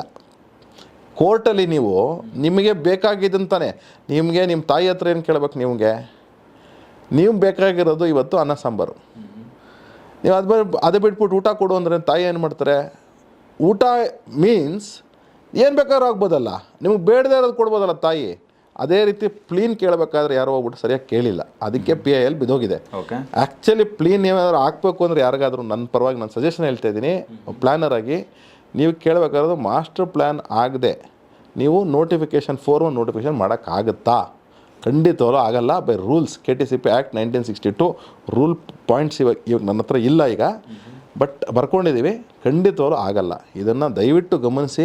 ಮುಂದಿನ ದಿನಗಳಲ್ಲಿ ಇದು ಮಾಸ್ಟರ್ ಪ್ಲಾನ್ ಆಗದೆ ಇವಾಗ ಹೆಂಗೆ ಒಂದಷ್ಟು ಜನಕ್ಕೆ ಪರಿಹಾರ ಕೊಡೋ ಲೆವೆಲ್ಗೂ ಮುಂದುವರೆದಿದ್ದಾರಲ್ಲ ಅವರು. ಸುಪ್ರೀಂ ಪವರ್ ಅಂತಾರಲ್ಲ, ಇದೊಂಥರ ಹೆಂಗೆ ಅಂದರೆ ಮದ ಇವಾಗ ಮಾಸ್ಟರ್ ಪ್ಲಾನ್ ಆಗಿದೆ ಅಂತ ಇಟ್ಕೊಳ್ಳಿ, ಅಂದರೆ ಅದನ್ನು ನೀಟಾಗಿ ಮಾಡಿದ್ದಾರೆ ಅಂತ ಇಟ್ಕೊಳ್ಳಿ, ಅವಾಗ ಅದು ಏನು ಬೆಟರ್ ಐಡಿಯಾ ಅಂತ ಅನ್ಸುತ್ತೆ? ಇಲ್ಲ, ನಾನು ಹೇಳೋದು ಒಂದೇನಾದರೆ ಅಕಸ್ಮಾತ್ ಇಲ್ಲ, ಅದು ಬಿಡದಿ ಟೌನ್ಶಿಪ್ ಏನಿದೆ, ನಾನು ವೈಯಕ್ತಿಕವಾಗಿ ಹೇಳ್ತೀನಿ, ಖಂಡಿತವೂ ಬೇಡ. ಯಾಕೆ ಅಂತ ಹೇಳಿದ್ರೆ, ನಿಮಗೆ Bangalore is N integrated town. Okay, ಆ ಇಂಟಿಗ್ರೇಟೆಡ್ ಟೌನ್ಗೆ ನಿಮಗೆ ಯುಟಿಲೈಸೇಷನ್ ಆಫ್ BDA, KHBಗೆ ನಾನು ಹೋಗೋದೇ ಇಲ್ಲ. BDAದಲ್ಲಿ ಇನ್ನೂ ಯುಟಿಲೈಸ್ ಆಗದೆ ಇರತಕ್ಕಂತಹದ್ದು ಬೆಂಗಳೂರು ಮಟ್ಟಕ್ಕೆ ತೆಗೆದುಕೊಳ್ಳೋದಾದರೆ ನಿಮಗೇನಿಲ್ಲ ಅಂದರೂ 32% ಆಫ್ ಸೈಟ್ಸ್ ಇದೆ. Visvesvaraya layout, Shivaram Karanth layout, Banashankari 6 stage, ಆಮೇಲೆ ಬೇರೆ ಬೇರೆ ಎಲ್ಲ ಕಡೆನೂ ಎಲ್ಲ ಸೇರಿಸ್ಕೊಂಡು 32% ಅಂತ ಸ್ಟ್ಯಾಟಿಸ್ಟಿಕ್ಸ್ ಹೇಳ್ತಾ ಇದೆ. ನೀವು ಇಂಡಸ್ಟ್ರೀಸಿಗೆ ಬನ್ನಿ, ಆಕ್ಯುಪೈ ಆಗದೇ ಇರತಕ್ಕಂತಹ ಬಿಲ್ಡಿಂಗ್ಸು, ಅಂದರೆ ಕಟ್ಟಿರ್ತಕ್ಕಂತಹ ಬಿಲ್ಡಿಂಗ್ಸು ಆಕ್ಯುಪೈ ಆಗಿಲ್ಲ. ಇಂಡಸ್ಟ್ರಿ ಇರ್ಬೋದು ಅಥವಾ ಸಾಫ್ಟ್ವೇರ್ ಕಂಪ್ನೀಸ್ ಇರ್ಬೋದು, ಬೇರೆ ಬೇರೆ. ಇದಕ್ಕೆ 28% ಇದೆ ಇವತ್ತು ಅಂತಕ್ಕಂಥ ಸ್ಟ್ಯಾಟಿಸ್ಟಿಕ್ಸು. ಮಾಲ್ಸು, ಪ್ಲೇ ಅಂದರೆ ಎಲ್ಲ ಸೇರಿಸ್ಕೊಂಡು ತತ್ಸುಮಾರು 38% ಇದೆ ಅಂತ ಅಂದ್ಬಿಟ್ಟು. ಎಂಟರ್ಟೈನ್ಮೆಂಟ್ ಸೆಂಟರ್ಸು ಸೇಮ್ ಸ್ಟ್ಯಾಟಿಸ್ಟಿಕ್ಸ್ ಹೇಳ್ತಾ ಇದೆ, ವೆರಿ ಕ್ಲೋಸ್ ಟು 38%, ಅಂದರೆ 36%. ತುಂಬ ಮಾಲ್ಗಳಿದೆ ಫೇಲ್ ಆಗಿದೆ ಅಂತೆಲ್ಲ ಮಾತಾಡ್ತಿರ್ತೀವಿ. ಇದೆಲ್ಲವೂ ಸಹ ನೀವು ಇದಕ್ಕೆ ಯಾಕೆ ಫೇಲ್ ಆಗ್ತಾ ಇದೆ? ನಾವು ರಸ್ತೆ ಬಗ್ಗೆ, ಗುಂಡಿ ಬಗ್ಗೆ ಮಾತಾಡಿದ್ವಿ, ಕಸದ ಬಗ್ಗೆ ಮಾತಾಡಿದ್ವಿ. ನೀವು ಈ ಸಮಸ್ಯೆಗಳನ್ನ ಬಗೆಹರಿಸಿದ್ರೆ Bangalore can become an integrated township. ನೀವು ಟೌನ್ ಒಳಗಡೆ we can create sub integrated townships. For example, Koramangala can be one, Indiranagar can be one, RT Nagar can be one. ಈ ರೀತಿ ನೀವು ಮಾಡಬೇಕು. ಫಾರ್ ಎಕ್ಸಾಂಪಲ್, ಅದಕ್ಕೆ LTA ಕಾನ್ಸೆಪ್ಟ್ ಅಂತ ತಂದರು. ಅಂದರೆ ಅಮೇರಿಕಾದಲ್ಲಿ ತುಂಬ ಕಡೆ LTA, ಲೋಕಲ್ ಟ್ರಾನ್ಸ್ಪೋರ್ಟ್ ಅಥಾರಿಟಿ ಅಂತ ಹೇಳಿ. ನೀವು ಆ್ಯಕ್ಚುಲಿ ಸರ್ಕಾರ ಇವತ್ತು ಕೆಲಸ ಮಾಡಬೇಕಾಗಿರೋದು ಎಲ್ಲಿ ಅಂತ ಹೇಳಿದ್ರೆ, LTA ಕಾನ್ಸೆಪ್ಟನ್ನ ನೀವು ತಂದು ನೀವು small towns, for example Koramangala as A town, Indiranagar as A town, HSR as A town, Rajarajeshwari Nagar as A town, ಈ ರೀತಿ ನೀವು ಕೆಲಸ ಮಾಡ್ಕೊಂಡು ಹೋದರೆ ನಿಮಗೆ ಬಿಡದಿ ಅಂತಕ್ಕಂತಹ ಇನ್ನೊಂದು ಟೌನ್ಶಿಪ್ ಬೇಕಾಗಿರಲ್ಲ. ಯಾಕೆ ಅಂದರೆ ನಿಮಗೆ ಜನ, ಹೌದು ಆಫ್ಕೋರ್ಸ್ ರಾಜರಾಜೇಶ್ವರಿ ನಗರಲ್ಲಿದ್ದೀನಿ, ನಾನು ವೈಟ್ಫೀಲ್ಡ್ ಕೆಲಸಕ್ಕೆ ಹೋಗ್ತಾ ಇದ್ದೀನಿ, ಬೇಕಾಗಿರೋದೇನೋ ನಿಮ್ಗೆ LTA ತರಬೇಕು. LTA ಅಂದರೆ ಮೆಟ್ರೋಗೆ ನನಗೆ ಕನೆಕ್ಟಿವಿಟಿ ಏನು ಬೇಕು? ಡಿಸ್ಟ್ರಿಕ್ಟ್ಸ್ಗೆ ನೀವು ಬಸ್ ಹಾಕಬೇಕು. ಬಸ್ಗೆ ಸಬ್ ಡಿಸ್ಟ್ರಿಕ್ಟ್ಸಲ್ಲಿ ಆಟೋ ರಿಕ್ಷಾಸ್ಗೆ ನೀವು ಲಿಮಿಟ್ ಮಾಡಬೇಕು. ಆಟೋ ರಿಕ್ಷಾ ಇಲ್ಲಿಂದ ಹಿಡ್ಕೊಂಡು ನಾನು ವೈಟ್ಫೀಲ್ಡ್ವರೆಗೂ ಆಟೋದಲ್ಲಿ ಹೋಗ್ತೀನಿ, ಮೀನಿಂಗ್ಲೆಸ್. ನೀವು ಮೆಟ್ರೋನ ಎನ್ಕರೇಜ್ ಮಾಡಿ, ನೀವು ಆಗ ಫಾರ್ ಎಕ್ಸಾಂಪಲ್ ಬಸ್ಸು ಅಷ್ಟೇ ನೀವು ವ್ಯವಸ್ಥೆ ಮಾಡಿ. ನೀವು HNIಸ್ಗೂ ನೀವು ಹೇಳ್ತಿದ್ದೀರಾ ಏನೋ ನಾನು ಬಸ್ ಸ್ಟಾಪ್ ನಮ್ಮ ಮನೆಗೆ ಬರೋದಿಲ್ಲ, ನಾನು 2 ಕಿಲೋಮೀಟರ್ ನಾನು ಬಸ್ ಸ್ಟಾಪ್ಗೆ ನೋಡ್ಕೊಂಡು ಹೋಗ್ಬೇಕು ಅಂದರೆ ನಾನು ಹೆಂಗೆ ಹೋಗಲಿ? How will it be practical? So number of ಕಾರ್ಸ್ನ ಸೇಲ್ಸ್ನ ನೀವು ಕಡಿಮೆ ಮಾಡಬೇಡಿ. ಸೇಲ್ಸ್ ಮಾಡಿಸಿ, ತೊಂದರೆ ಇಲ್ಲ, I am not against sales of the cars, but car should be used when bus should be encouraged, transportation via metro should be encouraged. ಆಮೇಲೆ last minute connectivity ಇರಬೇಕು, ಲಾಸ್ಟ್ ಮೈಲ್ ಕನೆಕ್ಟಿವಿಟಿ ಇರಬೇಕು. ಆ ರೀತಿ ಮಾಡ್ದಂಗೆ ಮಾತ್ರನೇ ನಿಮಗೆ ಸಕ್ಸಸ್ಫುಲ್ ಆಗೋದು. ಅದಕ್ಕೆ LTA concept it's a very big concept, ಇನ್ನೊಂದು ದಿವಸ ಡಿಸ್ಕಸ್ ಮಾಡ್ಬೋದು. ಬಟ್ ಈ ಕಾನ್ಸೆಪ್ಟ್ ತರದೇ ಇದ್ದರೆ ನೀವು ಖಂಡಿತವ್ರು ಹೇಳ್ತಾರೆ, ನೀವು ಇನ್ನೊಂದು ಬಿಡದಿ ಕ್ರಿಯೇಟ್ ಮಾಡಿ ಮತ್ತೆ ಫೇಲು, ಮತ್ತು ಇನ್ನೊಂದು ಕಡೆ 700 ಕ್ರಿಯೇಟ್ ಮಾಡಿ ಫೇಲು, ಇನ್ನೊಂದು ಕಡೆ ಮೈಸೂರಲ್ಲಿ ಹೋಗಿ ಟೌನ್ಶಿಪ್ ಮಾಡಿ ಫೇಲ್ ಆಗಿಬಿಡ್ತೀವಿ. It's not a concept at all. Concept should be specially Bidadi ವಿಷಯ ಬಂದಾಗ ಅಂದರೆ ಎಲ್ಲ ಗೌರ್ಮೆಂಟ್ಗಳಿದ್ದಾಗಲೂ, ಅಂದರೆ ಎಲ್ಲ ಪಕ್ಷದ ಗೌರ್ಮೆಂಟ್ಗಳಿದ್ದಾಗಲೂ ಇದ್ರ ಬಗ್ಗೆ ಚರ್ಚೆ ಆಗಿತ್ತು, ಮಾಡಬೇಕು ಅನ್ನೋದೇ ಆಗಿತ್ತಲ್ವ. ಅಂದರೆ ಅದು ಕುಮಾರಸ್ವಾಮಿ ಅವ್ರ ಗೌರ್ಮೆಂಟ್ ಇರ್ಬೋದು, ಜಗದೀಶ್ ಶೆಟ್ಟರ್ ಅವರು ಇದ್ದಾಗಿರ್ಬೋದು, ಅಥವಾ ಬೊಮ್ಮಾಯಿ ಅವರು ಇದ್ದಾಗಿರ್ಬೋದು, ಎಲ್ಲರೂ ಕೂಡ ಅದನ್ನೇನೋ ಮಾಡಬೇಕು ಅನ್ನೋ ಥರನೇ ವರ್ಕ್ ಮಾಡ್ತಾ ಇದ್ರು. ಪಾಯಿಂಟ್ ಏನು ಅಂದರೆ, ಆವತ್ತು ಕುಮಾರಸ್ವಾಮಿ ಅವ್ರು ಮಾಡಕ್ಕೆ ಹೊರಟಾಗ ಅಪೋಸ್ ಮಾಡಿದ್ರು ಯಾರು? ಇದೇ Siddaramaiah, DK Shivakumar. Point 1. Point 2, ಅವತ್ತು ಅವ್ರು ಯಾರೋ ಒಬ್ರು ಬಂದು ರಿಕ್ವೆಸ್ಟ್ ಮಾಡಿದ್ರು, ಬೇಡ ಅಂತ ಹೇಳಿದ್ರು, ಬಿಟ್ಟರು. ವರ್ಕ್ ಆಗಲ್ಲ, ಫೀಸಿಬಲ್ ಅಲ್ಲ. ದೊಡ್ಡ ಲೆವೆಲಲ್ಲಿ ಇರಲಿಲ್ಲ ಅನ್ಸುತ್ತೆ, ತುಂಬ ಕಮ್ಮಿ. ಅಲ್ಲ, ಅವತ್ತಿಗೆ ಬೆಂಗಳೂರಿಗೆ ಇವತ್ತಿಗೆ ಬೆಂಗಳೂರಿಗೆ ವ್ಯತ್ಯಾಸ ಇದೆ. ಯಾಕೆ ಅಂತ ಹೇಳಿದ್ರೆ, ಬೆಂಗಳೂರು ಅವತ್ತು ನಿಮಗೆ 2006 ಅಂದರೆ ಕುಮಾರಸ್ವಾಮಿ ಅವರು ಶುರು ಮಾಡಿದಾಗ ಒಂದು 500 ಎಕರೆ ಅಂತ ಹಿಂಗೇನೋ ಅಂದ್ಕೊಂಡು ಶುರು ಮಾಡಿದ್ದಾರೆ ಅಂತ ಅನ್ಸುತ್ತೆ. ಇಲ್ಲ, ಕುಮಾರಸ್ವಾಮಿ ಅವರು 7000 ಎಕರ್ಸ್ ಅಂತ ಅನ್ಕೊಂಡಿದ್ರು ಅಂತ ನಾವು ಏನು ಪ್ರಪೋಸಲ್ಸ್ ನೋಡಿದ್ದೀವಿ ಅದು. ಆದರೆ ಆವತ್ತಿನ ಬೆಂಗಳೂರು ಏನಿದೆ ನಿಮಗೆ 80 ಲಕ್ಷ ಇತ್ತು, ಗ್ರೀನ್ ಬೆಲ್ಟ್ ಇತ್ತು. ಇವತ್ತು ಬೆಂಗಳೂರು ಬಿಡದಿವರೆಗೂ ಬೆಳೆದಿದೆ. ಅದರಿಂದಾಗಿ ಹೋಗ್ಬಿಟ್ಟು ಮತ್ತೆ ಇನ್ನೊಂದು ಟೌನ್ಶಿಪ್ ಥರ ಕ್ರಿಯೇಟ್ ಮಾಡ್ತೀನಿ. ಇಲ್ಲ, ಎಕ್ಸ್ಟೆನ್ಷನ್ ಆಫ್ ಬೆಂಗಳೂರು ಆಗುತ್ತೆ, ಅವಶ್ಯಕತೆ ಇಲ್ಲ. ನೀವು ಆ್ಯಕ್ಚುಲಿ ಫೋಕಸ್ ಮಾಡಬೇಕಾಗಿರೋದೇನೆಂದರೆ, ಇವತ್ತು public LTA local transport authority ಒಂದು ಸಪ್ರೇಟ್ ಕ್ರಿಯೇಟ್ ಮಾಡಿ, ಆ ಲೋಕಲ್ ಟ್ರಾನ್ಸ್ಪೋರ್ಟ್ ಅಥಾರಿಟಿಗೆ ನೀವು ಸಿಸ್ಟಮ್ಯಾಟಿಕ್ ಆಗಿ ಪ್ಲ್ಯಾನ್ ಮಾಡಿದ್ರೆ ಡಿಸ್ಟ್ರಿಕ್ಟ್ ವೈಸು, ಅಂದರೆ Bangalore as a many districts, around 20 districts ಥರ ಮಾಡಿ, ಆ ಡಿಸ್ಟ್ರಿಕ್ಟ್ಸಿಂದ ನೀವು ಮೆಟ್ರೋ ಕೊಡ್ತೀವಿ, ಮತ್ತು ಬಸ್ ಏನಿದೆ ಆ ಡಿಸ್ಟ್ರಿಕ್ಟ್ ಒಳಗಡೆ ಮಾತ್ರ ಓಡುತ್ತೆ, ಸಬ್ ಡಿಸ್ಟ್ರಿಕ್ಟ್ಸಲ್ಲಿ ಆಟೋನೋ ಅಥವಾ ಟ್ಯಾಕ್ಸಿನೋ ಓಡುತ್ತೆ. ಈ ರೀತಿ ಕಾನ್ಸೆಪ್ಟ್ಸ್ ಕ್ರಿಯೇಟ್ ಮಾಡಿದ್ರೆ ಮಾತ್ರ integrated townships will be more successful. ಬನಶಂಕರಿಗೆ ಯಾಕೆ ಹೋಗಿಲ್ಲ ಇವತ್ತು? ಬನಶಂಕರಿ 6 ಸ್ಟೇಜಲ್ಲಿ ಇವತ್ತು ನಮ್ಮ ಸೂರ್ಯನಗರಲ್ಲಿ ಯಾಕೆ ಬಂದು ಜನ ಇಲ್ಲ? ಕಟ್ತಾ ಇದ್ದಾರೆ ಮನೆಗಳು, ಆದರೆ ಯಾಕೆ ಕಡಿಮೆ ಇದೆ? ನೀವು ಯಾಕಂದರೆ ಲಾಸ್ಟ್ ಮೈಲ್ ಕನೆಕ್ಟಿವಿಟಿ ಕೊಟ್ಟಿಲ್ಲ. ಫಾರ್ ಎಕ್ಸಾಂಪಲ್, ನಾನೇ ಸೂರ್ಯನಗರಲ್ಲಿ ನಮ್ಮ ಅಂದರೆ ಸ್ಕೂಲ್ ಇರ್ತಕ್ಕಂತಹ ಜಾಗದಲ್ಲಿ ರಾತ್ರಿ ಹೊತ್ತು ಎಲೆಕ್ಟ್ರಿಸಿಟಿ ಹಾಕಲ್ಲ. ಏನಕ್ಕೆ ಸರ್? ಅಷ್ಟೊಂದು ಮನೆ ಇಲ್ಲ ಅಂತಾರೆ. ನೀವು ಎಲೆಕ್ಟ್ರಿಸಿಟಿ ಹಾಕಿದ್ರೆ ಮನೆಯೂ ಕಟ್ತಾರೆ, ಒಂದು. ಎರಡನೇದು, ನೀವು ಬಸ್ ಹಾಕಿದ್ರೆ ಜನನೂ ಬಂದಿರ್ತಾರೆ. ನೀವು ಜನ ಬರಲಿ ಸರ್, ಬಸ್ ಹಾಕ್ತೀವಿ ಅಂತೀರಾ. ಇದೇನಿದೆ ಅರ್ಥ ಇದು? So this is where your investment should be. ನೀವು ಮಾಡಿಟ್ಟಿದ್ದೀರಾ, ಇನ್ಫ್ರಾಸ್ಟ್ರಕ್ಚರು ಮಾಡಿದ್ದೀರಾ, ಅಲಾಟ್ಮೆಂಟು ಆಗಿದೆ, ಎಲ್ಲ ಆಗಿದೆ. ಏನಕ್ಕೆ ಜನ ಬಂದು ಮನೆ ಕಟ್ತಾ ಇಲ್ಲ? ಮನೆ ಏನಕ್ಕೆ ಕಟ್ಟಲ್ಲ ಅಂದರೆ, ನೀವು ಲಾಸ್ಟ್ ಮಿನಿಟ್ ಕನೆಕ್ಟಿವಿಟಿ ಕೊಡದೇ ಇದ್ರೆ, ಲಾಸ್ಟ್ ಮೈಲ್ ಕನೆಕ್ಟಿವಿಟಿ ಬಸ್ಸಲ್ಲಿ ಮತ್ತು ಸಣ್ಣ ಇದರಲ್ಲಿ ಆಗೋದಿಲ್ಲ. ಸೊ ಹೊರಗಡೆ ಎಲ್ಲೋ ಮಾಡೋದ್ರ ಬದಲು ಇಲ್ಲಿ ನೀವು ಇನ್ಫ್ರಾ ಬೆಟರ್ ಆಗಿ ಮಾಡಿ ಇಲ್ಲೇ ಆಗುತ್ತೆ ಅಂತ ನೀವು ಹೇಳ್ತಿರೋದು. ಬಸ್ನಾಗ ಇಲ್ಲೇ ಕಳಿಸಿ, ನಮ್ಗೆ ಇಲ್ಲೇ ಬಸ್ಗಳನ್ನ ಕೊಡಿ. ಅದು ಆ್ಯಕ್ಚುಲಿ ಅಂದರೆ ನೀವು 2 ಅವರ್ 3 ಅವರ್ಗೆ ಒಂದು ಬಸ್ ಕೊಡ್ತೀವಿ ಅಂತೀರಾ. ನಾನು ಇನ್ಫ್ಯಾಕ್ಟ್ ಅದು ಒಂದು ರೋಡಲ್ಲಿ ಹೋಗ್ತಾ ಇದೆ, ಸೂರ್ಯನಗರಲ್ಲೇ ಒಂದು ರೋಡಲ್ಲಿ ಹೋಗ್ತಾ ಇದೆ. ನಾನು ಏನು ಹೇಳಿದೆ ಸರ್, ಒಂದು ಕೆಲಸ ಮಾಡಿ ಸರ್, ಪಿ ಕಾರಲ್ಲಿ 2 ಬಸ್ ಕೊಡಿ, ಅಂದರೆ ಪಿ ಕಾರಲ್ಲಿ. ನಾನು ಲೀನ್ ಆರಲ್ಲೂ ಕೊಡಿ ಸರ್, ಅದು ನಿಮ್ಮ ನಷ್ಟನೇ. ಬಟ್ ಅದು ನೀವು ಎಲ್ಲಾಗುತ್ತೆ ಅಂದರೆ, ಜನ ಬಂದು ಮನೆ ಕಟ್ಟಿ ಟ್ಯಾಕ್ಸ್ ಜಾಸ್ತಿ ಬರುತ್ತಲ್ಲ, ಆವಾಗ ಆಗುತ್ತೆ ನಿಮಗೆ ಪರಿಹಾರ. ನೀವು ಅದಕ್ಕೆ ಒಂದು ಲೂಪ್ ಥರ ಓಡಿಸ್ಲಿ ಸರ್ ಅದು ಬಸ್ಸು. ಅಟ್ಲೀಸ್ಟ್ ಏನಾಗುತ್ತೆ, ಓ ನಮ್ಮ ಮನೆ ಮುಂದೆನೂ ಬಸ್ ಬರುತ್ತಪ್ಪ, ನಾನು ಇಲ್ಲಿ ಮನೆ ಕಟ್ಟಿದ್ರೆ ವರ್ಕ್ ಆಗುತ್ತಪ್ಪ ಅಂತ ಹೇಳಿ ಕಟ್ತಾರೆ. So this is what should be the thing ಅಂತ ಹೇಳಿದಾಗ ಅರ್ಥ ಆಗೋದಿಲ್ಲ ಜನಕ್ಕೆ. ಸೊ ಆಮೇಲೆ ತುಂಬ ಜನಕ್ಕೆ ಈಗ ಬೇಡ ಅಂದರೆ, ನಾವು ಈ ಬಸವನಗುಡಿನೂ ಬೇಡ, ಮಲ್ಲೇಶ್ವರಂ ಬೇಡ, ಹೋಗ್ತೀವಪ್ಪ ಆಚೆ, ಬಟ್ ಅದು ನಮಗೆ ಕನೆಕ್ಟಿವಿಟಿ ಕೊಡಿ, ಅಲ್ಲ ಲಾಸ್ಟ್ ಮೈಲ್ ಕನೆಕ್ಟಿವಿಟಿ ಕೊಡಿ, ಅಲ್ಲಿ ನೀರು ಕೊಡಿ, ಎಲೆಕ್ಟ್ರಿಸಿಟಿ ಕೊಡಿ. UGD ಮಾಡ್ಕೊತೀವಿ, ಪರವಾಗಿಲ್ಲ, ನೋ ಪ್ರಾಬ್ಲಮ್. ಸೊ ನಮಗೆ ಬೇಕಾಗಿರೋದು ಅದು ಅಂತ ಹೇಳ್ತಾರೆ. This is where the government should focus. ಸರಿ ಸರ್, ನಾವು ಈಗ ತುಂಬ ವಿಷಯಗಳ ಬಗ್ಗೆ ಮಾತಾಡಿದ್ವಿ. ಒಂದು ಸಣ್ಣ ಗೇಮ್ ಥರದ್ದು ಇದು.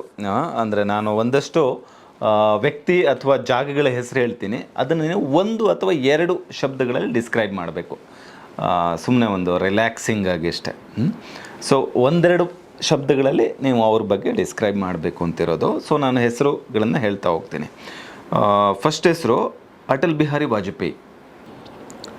ಉತ್ತಮ ಆಡಳಿತಗಾರ, ಒಳ್ಳೆ ಕವಿ. ಆಡಳಿತಗಾರ ಮತ್ತು ಕವಿ 2 ಅಂದರೆ ಆ ಥರ ಸಿಗೋದು ತುಂಬ ಅಪರೂಪ ಯಾವಾಗಲೂ. ಮಹಾತ್ಮ ಗಾಂಧೀಜಿ. ದೇಶಕ್ಕೆ ಒಂದು ಮಾರ್ಗ ಕೊಟ್ಟವರು. ದೇಶಕ್ಕೆ ಮಾರ್ಗ. ನರೇಂದ್ರ ಮೋದಿಯವರು. ಈ ದೇಶ ಮುಂದೆ ನರೇಂದ್ರ ಮೋದಿ ಅಂದರೆ ದೇಶ, ದೇಶ ಅಂದರೆ ನರೇಂದ್ರ ಮೋದಿ ಅಂತ ಕಾಣ್ತಾರೆ. ದೇಶ ಅಂದರೆ ಮೋದಿ, ಮೋದಿ ಅಂದರೆ ದೇಶ ಅನ್ನೋ ಥರ. ಸಿದ್ದರಾಮಯ್ಯ ಅವರು ಒಳ್ಳೆ ಆಡಳಿತಗಾರ, ಬಟ್ ತುಂಬ ಬಯಾಸ್ಡ್ ಪರ್ಸನ್. ಆಡಳಿತಗಾರ ಆದರೆ ಬಯಾಸ್ಡ್. RSS ಈ ದೇಶ ನಿಜವಾಗ್ಲೂ ಕಟ್ತಿರತಕ್ಕಂತಹದ್ದು RSS.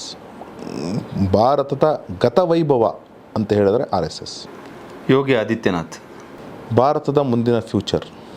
ಬೆಂಗಳೂರು ಪ್ರಪಂಚದಲ್ಲಿ ಅತ್ಯಂತ ಉತ್ತಮವಾಗಿ ಬೆಳೆಯತಕ್ಕಂಥ ಅವಕಾಶ ಇರೋ ಸಿಟಿ. ಇನ್ನೊಂದು ಸಣ್ಣ ಗೇಮು, ಅದೇ ಬೇಕು ಇದೇ ಬೇಕು ಅಂತ.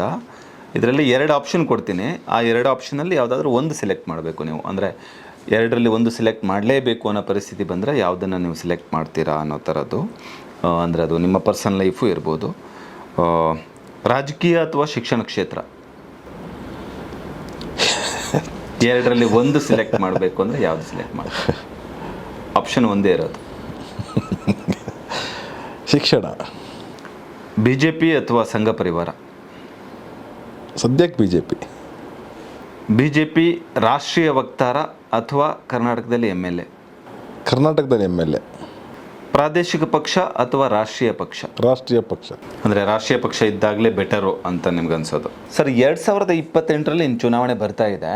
ಈ ಎಲೆಕ್ಷನನ್ನು ಎದುರಿಟ್ಕೊಂಡು BJP ಏನಾದರೂ ಒಂದು ಹೊಸ ತಂತ್ರ ಅಥವಾ ಹೊಸ ದಾರಿ ಅಥವಾ ಒಂದು ಹೊಸ ರೂಟ್ ಮ್ಯಾಪು ಅಥವಾ ಹೆಂಗೆ ರೆಡಿ ಆಗ್ತಾ ಇದೆ, ಆ ಥರದ್ದು ಏನಾದರೂ ಪ್ಲ್ಯಾನ್ ನಡೀತಾ ಇದೆಯಾ BJP? ಖಂಡಿತವಾಗ್ಲೂ ನಡೀತಾ ಇದೆ.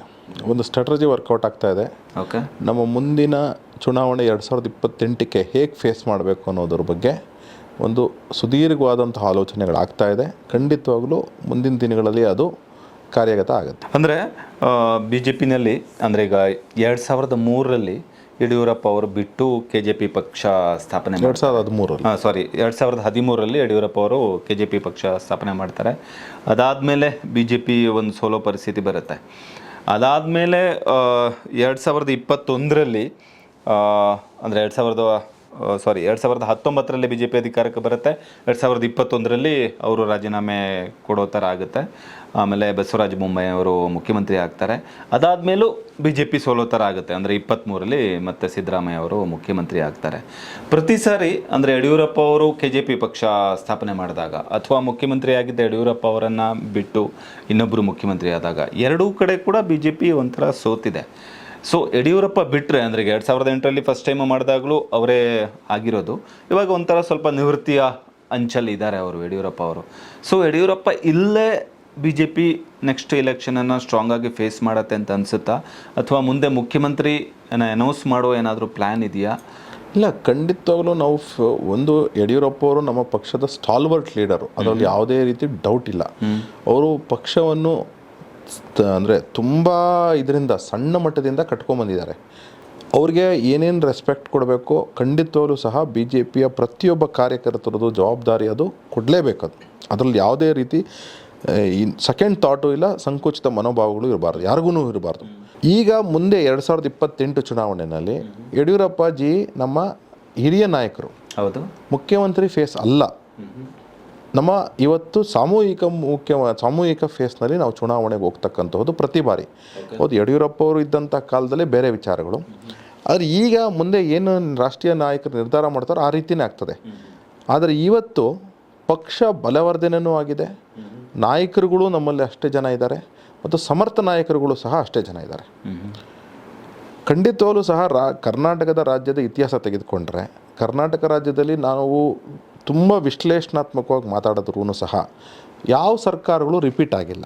83-85 ಆದಮೇಲೆ ಯಾವ ಸರ್ಕಾರಗಳು ರಿಪೀಟ್ ಆಗಿಲ್ಲ, ಅದು ವಾಸ್ತವ. ಜೊತೆಗೆ ಆ್ಯಂಟಿ ಇನ್ಕಂಬೆನ್ಸಿ ಅಂತಕ್ಕಂಥದ್ದು ಕರ್ನಾಟಕದಲ್ಲಿ ಸಹಜವಾಗಿರ್ತಕ್ಕಂಥದ್ದು. ಆಮೇಲೆ ಜೊತೆಗೆ ನೀವು ಎಲ್ಲ ಈಕ್ವೇಷನ್ಸು ನೋಡಿಕೊಂಡ್ರೂ ಸಹ ಈ ಸತಿ BJPಗೆ ಪ್ಲಸ್ ಇದೆ.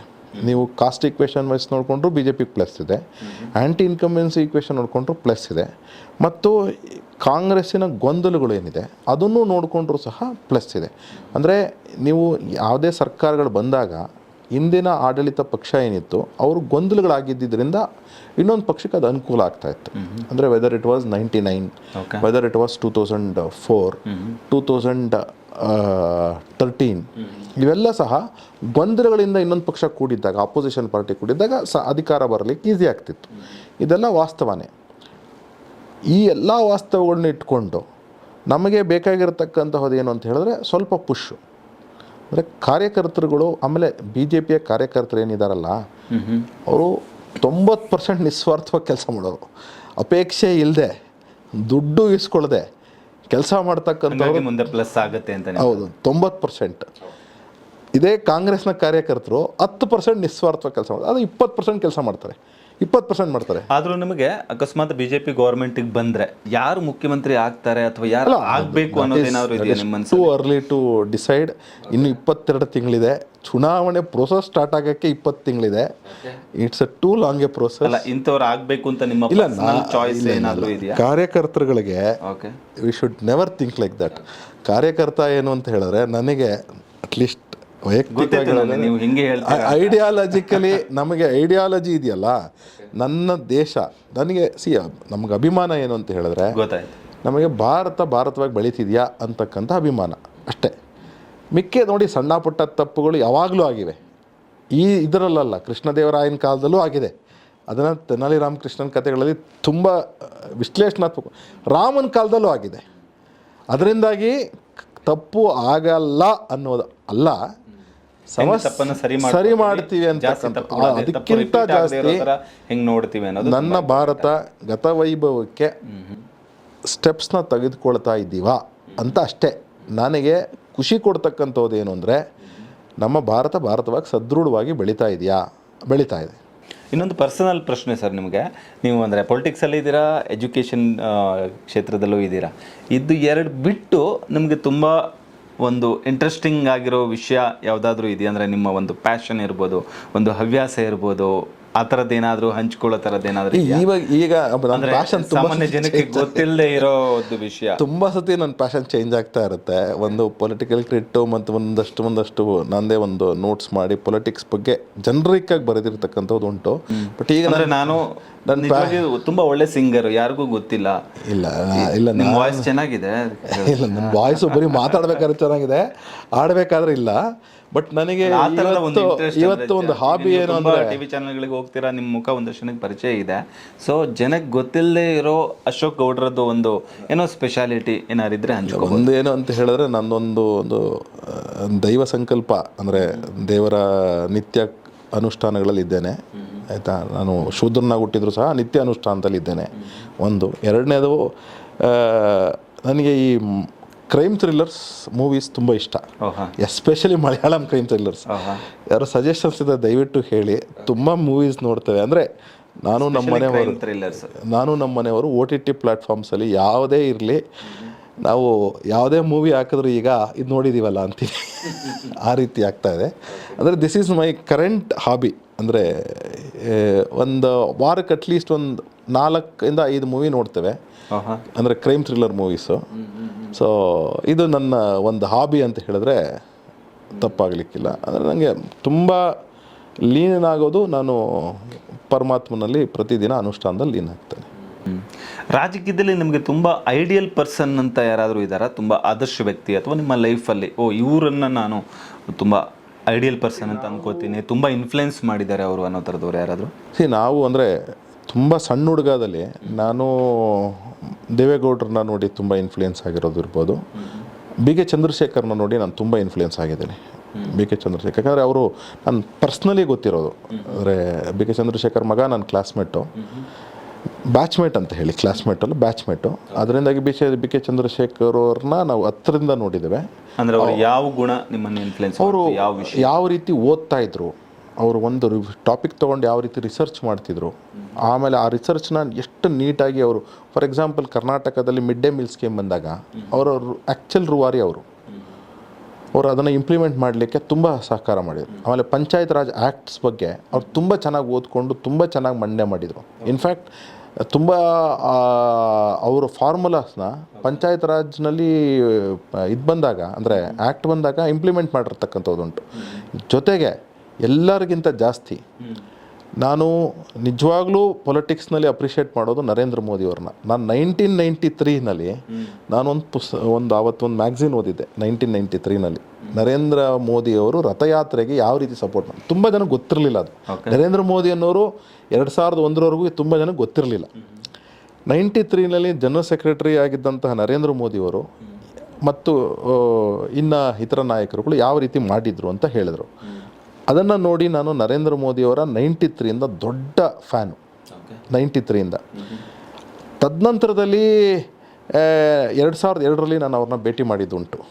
ನಾನು ಸೆಪ್ಟೆಂಬರ್ದಲ್ಲಿ ಓದಬೇಕಾದ್ರೆ ಅವರು ನಮ್ಮ ಕಾಲೇಜ್ಗೆ ಇದಕ್ಕೆ ಒಂದು ಫಂಕ್ಷನ್ಗೆ ಬರ್ತಾರೆ. ಆಗ ನಮ್ಮ ಡೀನಿಗೆ ಕೇಳ್ತೀನಿ ನಾನು, ಸರ್ ನಾನು ಭೇಟಿ ಮಾಡಬೇಕು, ನಾನು ಇವರಿಗೆ ದೊಡ್ಡ ಫ್ಯಾನು ಅಂತ ಹೇಳಿ. ಆಮೇಲೆ ಅವಕಾಶ ಸಿಕ್ಕಿದ್ರೆ ಭೇಟಿ ಮಾಡಿಸ್ತೀನಿ, ಇಲ್ಲಾಂದ್ರೆ ಇಲ್ಲ ಅಂತ ಹೇಳ್ತಾರೆ. ಲೈಬ್ರರಿಗೆ ಹೋಗ್ತಾರೆ ನರೇಂದ್ರ ಮೋದಿಯವರು, ಆಸೆ ಬರ್ತಾರೆ.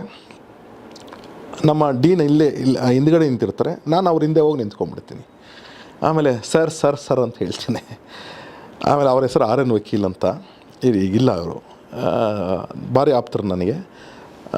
ಸರ್ ಸರ್ ಅಂತ ಹೇಳ್ತೇನೆ. ಆಮೇಲೆ ನರೇಂದ್ರ ಮೋದಿಯವರು ಕೇಳಿಸ್ಕೊಳ್ತಾರೆ, ಅದನ್ನು ಕೇಳಿಸ್ಕೊಂಡು ಹಿಂದೆ ತಿರುಗ್ತಾರೆ. ಹಿಂದೆ ತಿರುಗ್ಬಿಟ್ಟು ಕ್ಯಾ ಹೇ ಅಂತಾರೆ. ಆಪ್ಕಾ ಸಾಷ್ಟಾಂಗ ಕರ್ನ ಚಾಹತಾ ಹೂँ ಸರ್ ಅಂತೀನಿ. ನಮಸ್ಕಾರ ಮಾಡ್ಬೇಕು, ನಿಮ್ಗೆ ಸಾಷ್ಟಾಂಗ ಮಾಡಬೇಕು ಅಂತ. ಅಚ್ಚಾ ಕ್ಯೂ ಅಂತಾರೆ. ನಾನು ನಿಮ್ಮ ಫ್ಯಾನು, 93ಯಿಂದ ಫ್ಯಾನು. ಅಚ್ಚಾ मैं तो कुछ भी नहीं था तब. ಸರ್ मैंने पढ़ा था आपका बारे में. ಓಹ್ ಅಚ್ಚಾ ಐಸಾ. ಆಮೇಲೆ ಒಂದು ಸಾಷ್ಟಾಂಗ ಮಾಡ್ತೀನಿ. ಆಮೇಲೆ ಕೈನ ನನ್ನ ಭುಜದ ಮೇಲೆ ಹಾಕಿ ಕಹಾ ಸೇ ಹೋ ಅಂತಾರೆ. ನಾನು ಬ್ಯಾಂಗ್ಳೂರಿಂದ.